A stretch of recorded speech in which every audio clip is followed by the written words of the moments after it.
Hello everyone and welcome to my channel Y&R Trends.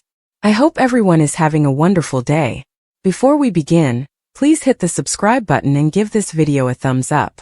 On a frigid Christmas Eve in Genoa City, a night when the streets shimmered under glowing wreaths and falling snowflakes and every storefront window shimmered with warmth and candlelight, the last thing anyone expected was the eruption of a revenge plot so dark, so calculated, and so merciless that it would rattle the entire Newman family to the core. But that is exactly what happened when Victor Newman found himself face-to-face with Matt Clark, now moving under the alias Mitch Bacall, a man Victor believed long gone, buried under decades of distance and vengeance, and yet suddenly alive, breathing, and standing in front of him with a vindictive energy that froze even the unshakable Victor in place.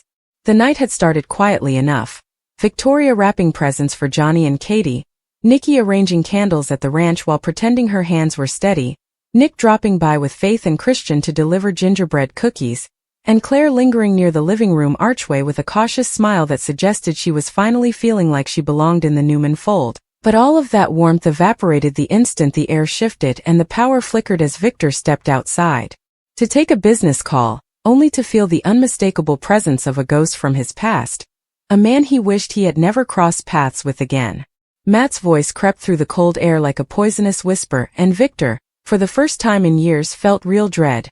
Not the corporate kind, not the political kind, but the kind that rises when an old enemy returns with eyes full of calculated hatred, with nothing to lose, and with the audacity to confront him on the one night Victor had always treated as sacred. Matt told him he'd chosen Christmas Eve for a reason, because this was the night that the Newmans made themselves vulnerable with their sentimentality, their rituals, their closeness, their belief that nothing and no one could ever penetrate the bubble of their dynasty.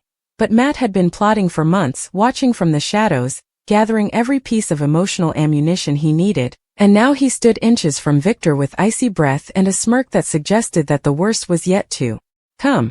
Victor, for all his legendary confidence, felt a tremor, for he understood instantly that Matt's appearance here meant the beginning of a meticulously crafted vengeance arc designed to dismantle the Newman family from the inside.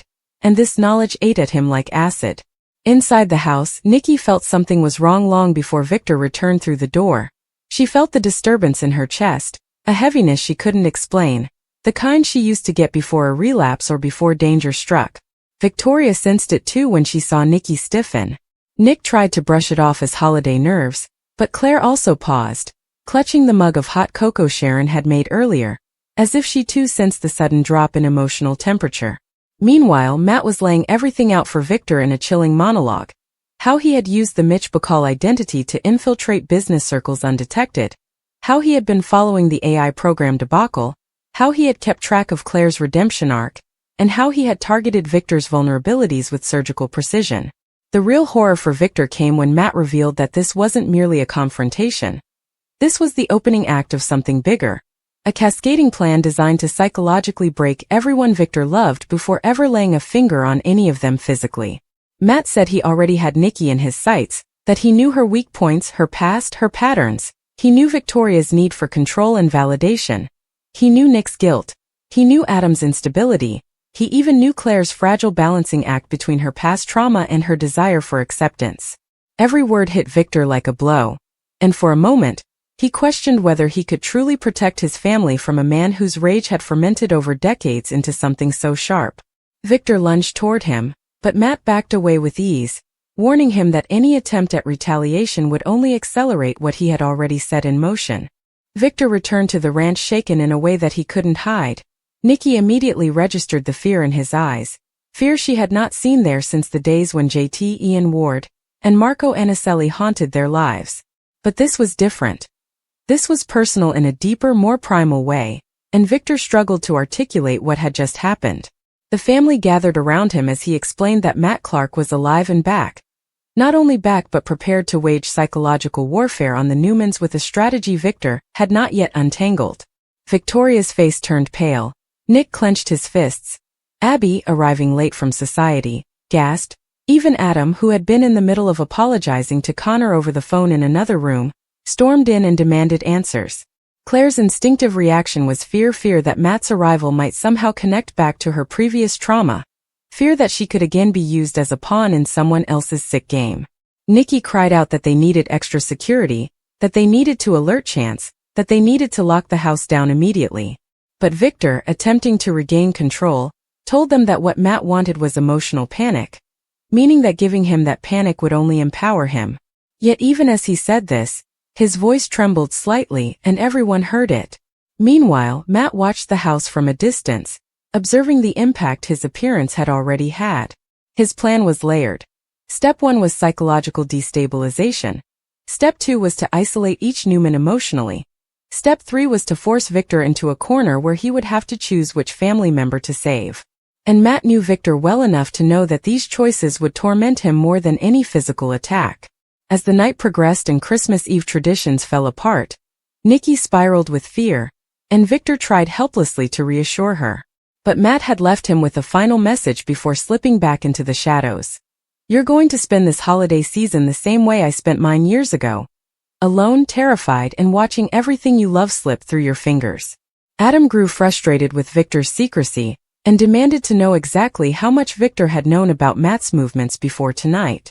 Nick accused Victor of withholding information yet again. Victoria blamed herself, believing her past decisions with Claire had triggered Matt's obsession. Claire, shaking, insisted she would not let this man use her as a weapon ever again. But their arguments were exactly what Matt wanted. Internal fractures deepening, loyalties cracking, insecurities exploding. Sharon later arrived after receiving a frantic voicemail from Faith, and when she saw the state of the Newmans, she instantly realized the severity of the situation. She urged Victor to let her help, reminding him that she had faced deranged foes before and survived. But Victor, feeling responsible for bringing this danger to their doorstep, snapped that he did not need help, which only triggered further tension. By midnight, the Christmas tree lights blinked erratically, the power flickered again, and the entire ranch felt like a pressure cooker ready to explode. Nikki clung to Victor, trembling with memories of past threats. Claire paced near the foyer as if expecting Matt to walk in at any moment. Outside, in the distance, Matt made a chilling phone call to an unknown accomplice, instructing them to proceed with Phase 2.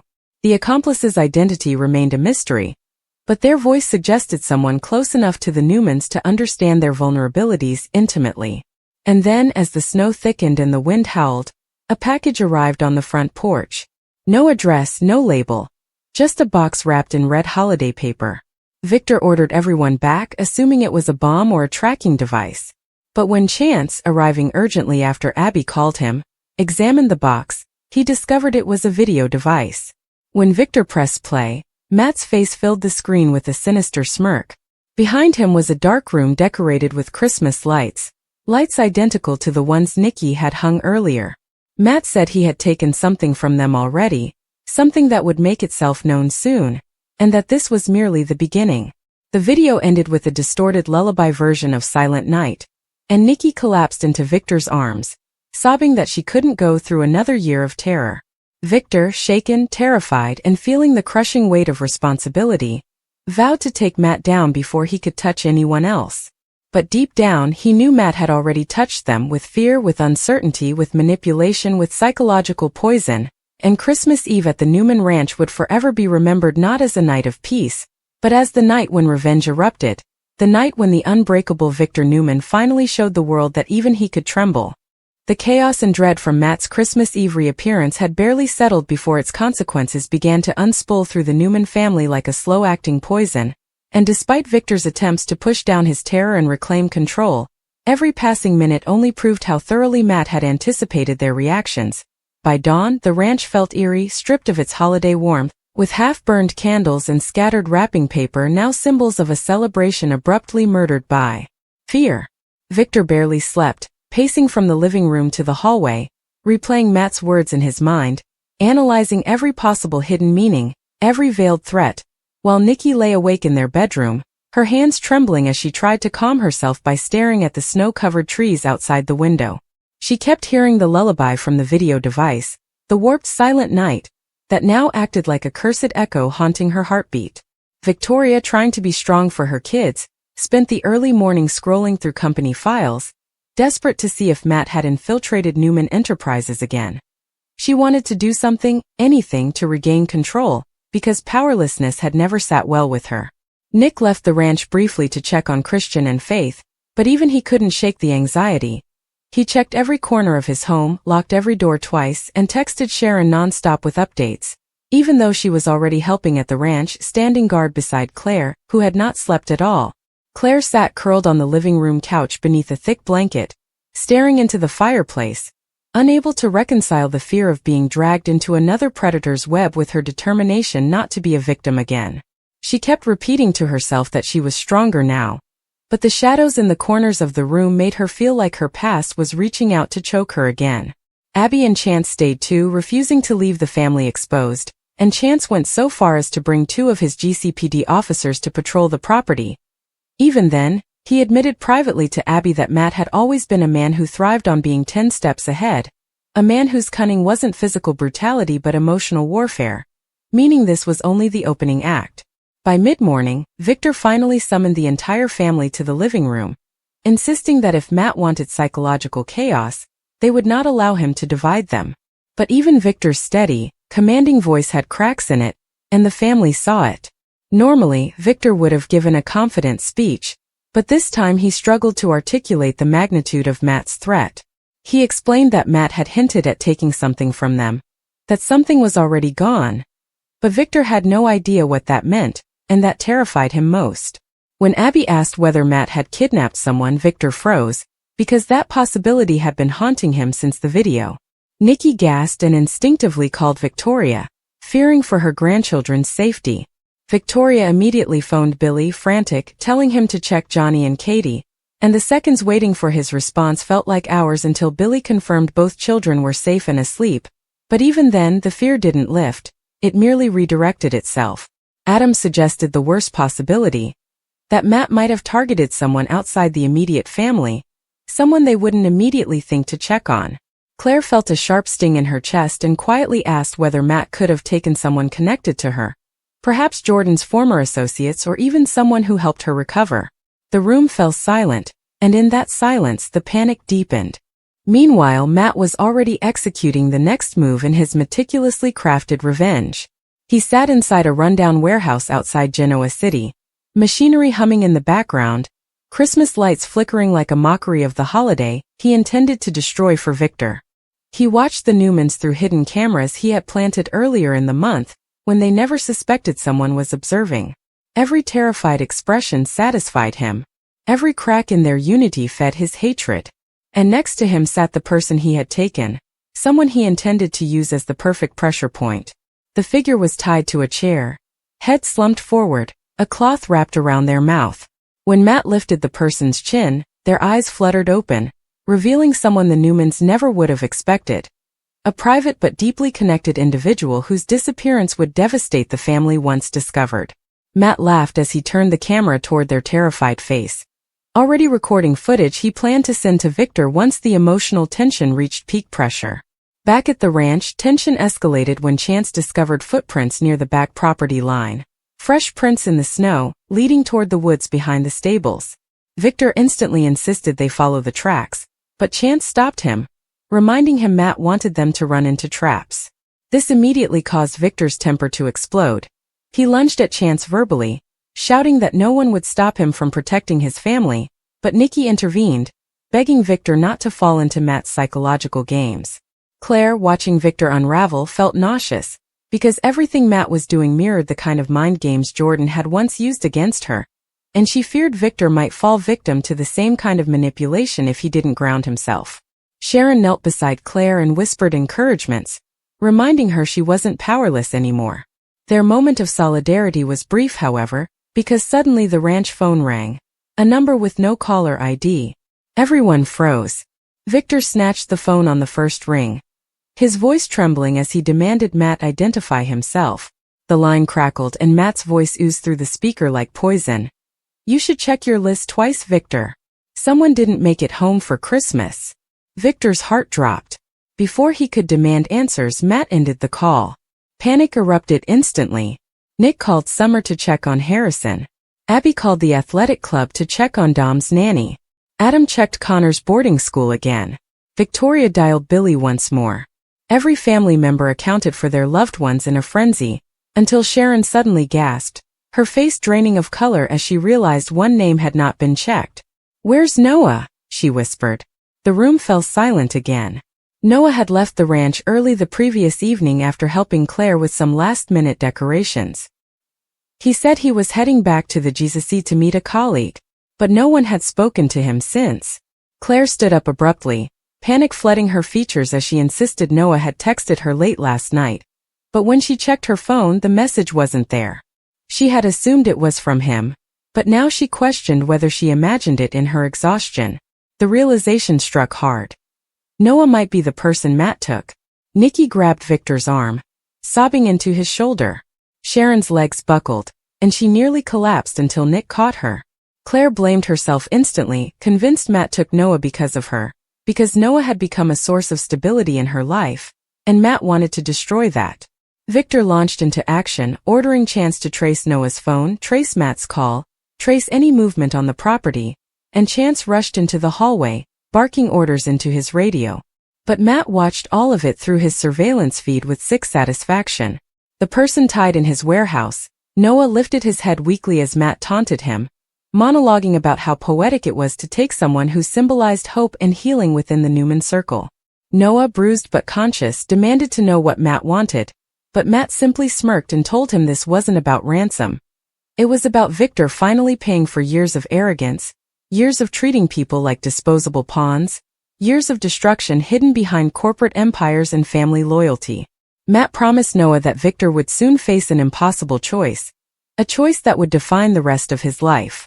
Back at the ranch, Victor finally broke down, openly, visibly, for the first time in decades. The fear of losing another child, the fear of failing his family, the fear that his past sins were now circling back with vengeance, all crashed into him with a force he couldn't suppress. Nikki held him tightly, whispering that they would get Noah back. Victoria stood in the doorway with tears streaming down her face, remembering times when Noah was a carefree boy running around the ranch. Adam clenched his fists, vowing to take Matt down personally. Claire, overwhelmed with guilt, begged Sharon for forgiveness, even though Sharon insisted none of this was Claire's fault. But Claire couldn't believe that. She felt cursed, as if her presence brought danger to everyone she cared about. The atmosphere grew heavier as Chance returned with grim news. Noah's last phone ping had come from a remote industrial district, a cluster of abandoned warehouses long known for the kind of criminal activity the GCPD struggled to monitor. Victor immediately ordered everyone to move out, but Chance warned him that storm conditions and limited visibility made it dangerous. Victor refused to wait. He demanded Adam, Nick, and Chance arm themselves. Claire insisted on going too, but Sharon gently stopped her, telling her Noah would want her safe. The families quickly prepared to leave, fear palpable in every breath. Meanwhile, Matt watched the snowstorm intensify through the warehouse windows, knowing the Newmans were coming, and that was exactly what he wanted. He paced slowly behind Noah, explaining that this night would mark the moment Victor Newman finally understood what it felt like to lose control. He recorded another video message for Victor, holding the camera inches from Noah's exhausted face. "Tick-tock, Victor," Matt whispered. "Christmas is almost over. And so is your time." As the Newmans piled into SUVs and police cruisers, the storm raged with blinding force. But Victor didn't care. He would walk through blizzards, through hell itself, to rescue Noah. Nikki stayed behind with Abby and Claire, hands trembling, eyes fixed on the window as the convoy disappeared into darkness. Claire whispered Noah's name over and over like a prayer. Nikki whispered Victor's name the same way. The hunt had begun. Matt knew they were coming. The Newmans knew time was running out. And in the midst of the storm, a showdown was forming. One that would change every life connected to the Newman family forever.